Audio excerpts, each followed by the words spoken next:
Okay, let's look at all the various cards that come with the game. Right here are the Mercenary Cards. So each Mercenary comes with a, rune, an evasion of 4. That means if he looks like he's going to take a hit in combat, if he can roll a 4 or better, he isn't hurt. And then he has a special ability: during each round of a space battle, reduce the number of hits scored by your opponent by 1 to a minimum of 1. So each mercenary has a unique special ability. Then he has what he has to roll to hit in space, a 5, what he has to roll to hit on the ground, a 9, and he's moving a 2 with his own little spaceship. Next up here we have the flagships. So these are the flagships for the various races, and just for fun we'll take a look at the L1Z1 MineNet. Their flagship is called 001. Let's put these down here and try to zoom in on it. Let's see, I want to get a good focus here. Okay, so when this ship is present, all hits from your flagship and dreadnoughts must be taken by opposing non-fighter ships, if able. I like the name 0.0.1. That's perfect for the L1Z1 MineNet. It costs 11 resources to build it. In battle it hits on a 5, and it gets 3 dice. It can move 1 space and can carry 2 units. That would be 2 fighters, 2 ground troops, planetary defense guns, mech units. So those are the flagship counters, or cards. Here are the planet cards. And we have quite a deck of them for all the planets. And here's an example. There's the home world of the L1Z1 MineNet, 0.0.0. And it has some flavor text. This elusive, energy-rich planet was the desperate destination of the secret Lazak's diaspora. Now it is a technological nightmare. So, interestingly enough, it's worth 5 resources and no influence. So, the robot Borg don't get along with people very well, but boy, they can crank out the industry. And so you can see when you get a planet, when you've conquered it, you take the card. And when you use the resources, you flip it over during the round. Okay, now we have the political cards. These are used for laws that come up that can be put up by players for a vote in the Galactic Council. So we have a large deck of these, given we have both expansions. So here's an example: humane labor law. There's some flavor text. They're dying like flies. Conditions are simply and totally deplorable.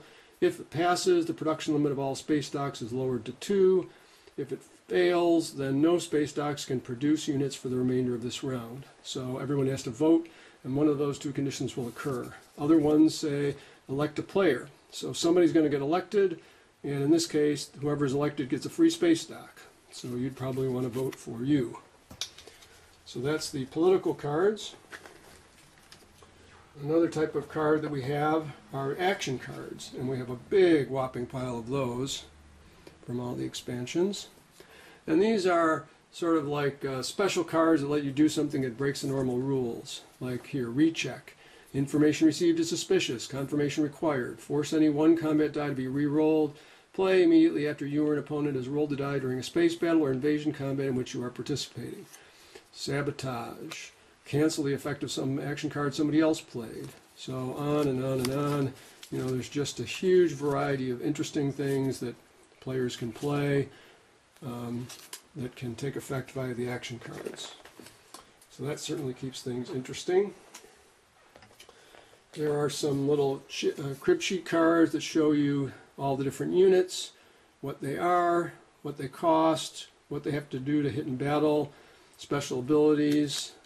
And on the ships here, it even has little color-coded boxes to tell you if, like the destroyers can do any fighter barrage, dreadnoughts and war suns can bombard the planet. You have to have sometimes a tech required before you can build war suns in this case. And war suns and dreadnoughts can sustain 1 hit of damage without dying. You just kind of flip the thing upside down, the little war sun or dreadnought, to show it's taken some damage. Also, actually, the mech units can take damage. Next up we have the technology cards. So each race that's in play will take a deck of technology cards, In this case, I happen to pick the blue ones that go with the blue color of the L1Z1 Minded. I probably should have picked the blue ships. You can see there's text of 4 different colors. Red is kind of war, yellow is kind of industry, green is like biological things, and yellow or blue is sort of star drives and such. Everybody gets an identical deck of these, and then it tells you what the technology is, and what the it'll tell you if there's any prerequisites, requires stasis capsules or Sarween tools, and tells you what the technology does. So if you buy this particular technology, you take this card out of your deck and place it face up in front of you so everybody can see you have that tech. Now, since there's many different technologies, there is a tech tree in the book. Here's a handy one that I printed out and laminated that is nice for keeping track of what all the techs are. And you can see some techs have 1 prerequisite, some even have 2. And I've kind of got little summaries there of what they all do. Let's see, we also have the trade contracts. So the L1Z1 MineNet, they are not very good at trade. So they have 2 trade contracts they can give away, but they're only worth 1 point. So trading with them is not very advantageous to you. On the other hand, here's the Hakan. They are the great galactic traders. They have 2 trade agreements to give away that are each worth 3. So it tends to be well worth your while to trade with them.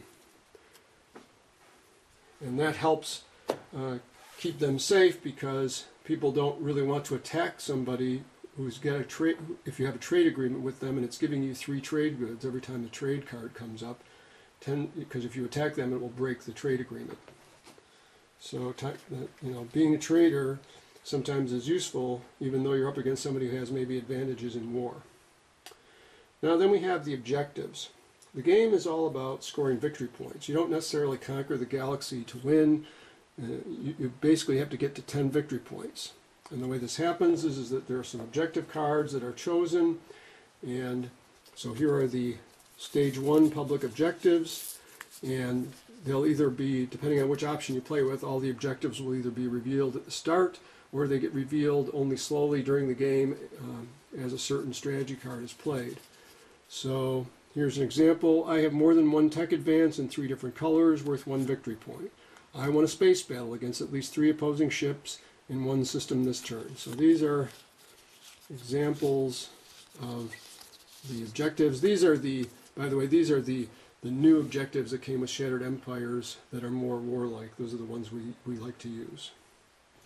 Then we have, as you get later in the game, the Stage 2 objectives come out. They're worth 2 or 3 victory points. So here, I destroyed an opponent's space dock at the end of combat this turn, worth 2. So, invaded 2 planets, 1-2 space battles, 5 techs in the same color, etc. And eventually, when this card comes out, the game is over. So, if this card comes out before somebody makes it to 10, the game is over and the person with the highest victory points wins. In addition to the public objectives, there are also secret objectives. Everybody can start off with a secret preliminary objective, which is worth 1 point, and these are supposed to be easier. Like I've built all 5 of my dreadnoughts. Nothing really stops you from building those. I have 3 yellow techs. I control a planet that was controlled by an enemy player this round, so I took a planet from somebody. Now, some of these are a little harder, and some people play where they let people pick 2 and keep 1 of them, for example. Once you complete your preliminary objective, if you use that optional rule, then you get your main secret objective. So each one has a name, you'll notice. So the Usurper, I control Mechatol Rex, that's that central planet of the galaxy. I have a space dock and at least 6 ground forces here, worth 2 victory points. Technocrat, I control at least 6 planets with a technology specialty. So as you can see, all sorts of different secret objectives that players may be playing for that you don't even realize they're going after. Finally, there are some cards here to represent the, there's an optional rule for Voice of the Council worth a victory point. I won't get into that one. And then there's some different artifacts that you can find that are each worth a victory point. And now we have some other cards. We have these cards to represent a refinery. If you build a refinery on a world for one resource, then they will get you more resources every time you use that planet after that, so you can make your planet better. There is a colony you can put on the planet, so it has more people and therefore it produces more influence.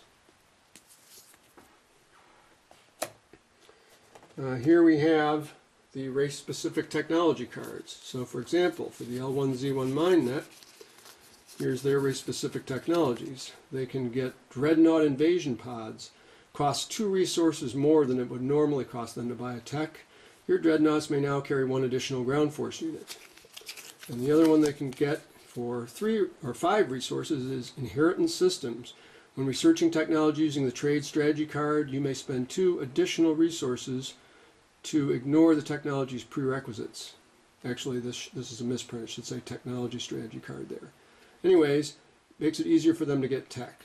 So the one thing you'll notice is that the special racial specific techs, for example, are unique and appropriate for the particular race. So all in keeping with the theme. Your home planets are set up to go along with your theme, your special abilities, your race-specific techs, all go with the theme of your race.